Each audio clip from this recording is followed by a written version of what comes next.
You are listening to Bedtime Dreamy Tales. Subscribe to our channel for new story. Story title, Prince Spinhead and Miss Snow White. Long, long ago, before the Romans came into the land, and when the fairies ruled in the forest, there was a maiden who lived under an oak tree. When she was a baby, they called her Bundlekin. She had 4 brothers who loved their younger sister very dearly and did everything they could to make her happy. Her fat father was a famous hunter.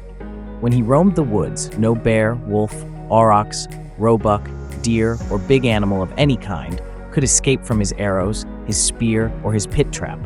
He taught his sons to be skillful in the chase, but also to be kind to the dumb creatures when captured. Especially when the mother beast was killed, the boys were always told to care for the cubs, whelps, and kittens. As for the smaller animals, foxes, hares, weasels, rabbits, and ermine, these were so numerous that the father left the business of hunting them to the lads, who had great sport. The house under the oak tree was always well provided with meat and furs. The 4 brothers brought the little animals, which they took in the woods, to make presents to their sister. So there was always a plenty of pets, bear and wolf cubs, wildcats, kittens, and baby aurochs for the girl to play with. Every day, while the animals were so young as to be fed on milk, she enjoyed frolicking with the 4-footed babies. When they grew bigger, she romped and sported with them, as if she and they were equal members of the same family. The older brother watched carefully, so that the little brutes, as they increased in size, should not bite or claw his sister, for he knew the fierce nature that was in wild creatures. Yet the maiden had wonderful power over these beasts of the forest, whether little or big. She was not very much afraid of them and often made them run by looking at them hard in the eye. While the girl made a pet of the animals, her parents made a pet of her. The mother prepared the skins of the wolves and bears until these were very soft, keeping the fur on to make rugs for the floor and winter coats for her children. The hides of the aurochs sufficed for rougher use, but from what had once been the clothes of the fawn, the weasel, the rabbit, and the ermine, garments were made that were smooth enough to suit a baby's tender flesh. The forest folk wrapped their infants in swaddling hands made of these dressed pelts. After feeding the darling, a mother hung her baby up, warmly covered, to a tree branch. The cradle, which was a furry bag, was made of the same material and swung in the wind. Bundlekin usually fell asleep right after she had had her breakfast. When she woke up crowing, the squirrels were playing all around her. She even learned to watch the spiders spinning their houses of silk without being afraid. When Bundlekin grew up, she always called this curious creature that could make silk Spinhead. She jokingly called it her lover in remembrance of baby days. It was funny to see how deft the mother was with her needles, fashioned from bone, and her rough thread, which was made of the intestines of the deer. From her own childhood in the woods, Bundlekin's mother had been used to this kind of dressmaking. Now, when her daughter had grown, from babyhood and through her teens, to be a lovely maiden, fair of face and strong of limb, her sweet, unselfish parent was equal to new tasks. To the soft leather coats, made from the skins of fawns, martens, and weasels, she added trimmings of snow-white ermine. Caps and mittens, cloaks for the body, and coverings for the feet were fashioned to fit neatly. Fringes, here and there, were put on them until her girl looked like a king's daughter. In summer, the skins of birds and their feathers clothed her lightly, and with many and rich colors, while the forest flowers decked her hair. In winter, in her white forest robes, the maiden, except for her rosy face and sparkling eyes, seemed as if she might have been born of the snow, or was a daughter of the northern ice god at Ulrum. And because she was so lovely, her parents changed her baby name and called her Dri-fa, which means Snow White.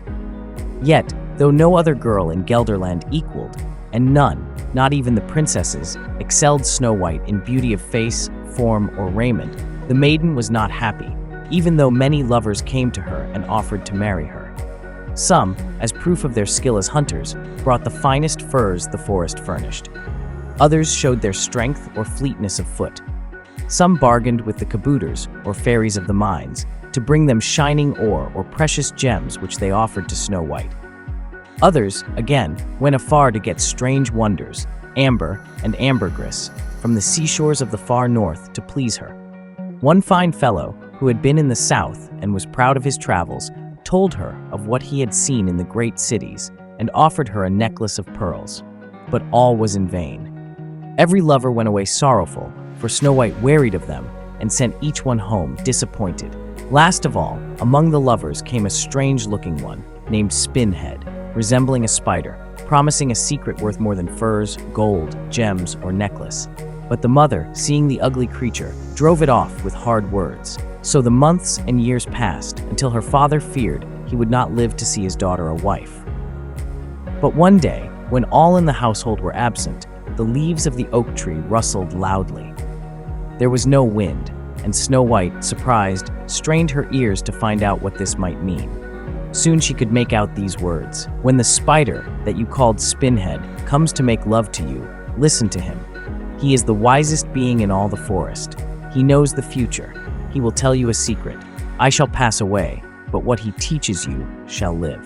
Then the leaves of the oak ceased to rustle, and all was quiet and still again. While wondering what this message might mean, down came the real spider she had named Spinhead. He lowered himself from a tree branch, high above on a silken thread. The creature sat down on the log beside the maiden, but she was not in the least startled and did not scream nor run away. Indeed, she spoke to the spider as an old friend. "Well, playmate of my babyhood, what have you to tell me? I came to offer you my love. You need not marry me yet, but if you will let me spin a web in your room, I shall live there, and by reward you. Let me be in your sight always, and you will not be sorry for it." The maiden had no sooner agreed than a terrible tempest uprooted the oak and leveled the trees of the forest. In a moment more, a new and very beautiful house rose up out of the ground. It was as noble to look at as a palace. Nearby was a garden, and one day when she walked in it, out of it sprang a blue flower, almost under her feet. "Choose the best room for your own self," said Spinhead, "and then show me my corner. After 100 days, if you treat me kindly, I shall reveal the secret of that blue flower." Dreifa, the maiden, chose the sunniest room and gave Spinhead the best corner, near the window and close to the ceiling. At once he began to weave a shining web for his own house. She wondered at such fine work, which no human weaver could excel, and why she was not able to spin silk out of her head, nor even with her fingers like her strange lover. But the oak had promised that Spinhead would reveal a secret, and she was curious to know what it was. Like all girls, she was in a hurry to have the secret. To ease her impatience, Dreifa looked on, while Spinhead was thus busy at making his dwelling place, with shining threads which he spun out, never ceasing. She was so intent upon watching him that night, came down before she noticed that her room was not furnished. There was not even a bed to sleep on. Spinhead looked at her closely and then spoke with a deep voice, like a man's. "Ah, I know, you want a bed and pretty things for your room." In another moment, soft furs lined the floor, and soon all that Dreifa had possessed in the forest for comfort she had now and more. Lost in wonder as she was, in a few minutes she was fast asleep. She dreamed she wore a dress of some strange, new white fabric, such as her people had never seen before. Instead of being close in texture, like the skin of an animal, it was as open work, full of thousands of little holes, yet strongly held together. It was light and gauzy, like a silvery spider's web on the summer grass before sunrise, when pearly with dewdrops. The 100 days were passing swiftly by, and Spinhead and Snow White had become fast friends. Each lived in a different world, a world within a world. She was waiting for the secret he would tell her. She bravely resolved not to be impatient, but let Spinhead speak first. One day, when autumn had come and she was lonely, she sauntered out into the garden. The chill winds were blowing and the leaves falling, till they covered the ground like a yellow carpet. One fell into her hand, as if it bore words of friendly greeting. Yet, though she waited, not one of the millions of them brought a message to her. Never a word had she ever heard from her parents and brothers. The blue flower had long ago fallen away, and there was nothing in its place but a hard, rough, black stalk. Then she said to herself, "Is there anything in this ugly stick? How will Spinhead reveal his secret?" Never had she been so cast down. Again, the tempest howled. All the winds of heaven seemed to have broken loose. Many a sturdy oak lay prostrate. The leaves darkened the air, so that Snow White could see nothing. Then there was a great calm. The maid cleared her sight, and lo, there beside her stood a youth, more beautiful than any of her brothers or her lovers or any man she had ever seen. He was dressed in fine white clothing, excelling in its texture any skin of fawn or animal of the forest. Instead of being leather, however soft, it seemed woven of a multitude of threads. In his hand he held the black stalk of what had been the blue flower. "I am Spinhead," he said. "The 100 days are over. The spell is broken, and my deliverance from enchantment has come. I bring to you as my gift this ugly stalk on which the blue flower bloomed." Between surprise at the change of Spinhead from a spider to a handsome youth and disappointment at such a present offered her, Snow White was dumb. She could hardly draw her breath. "Was that all?" "Break it open," said Spinhead.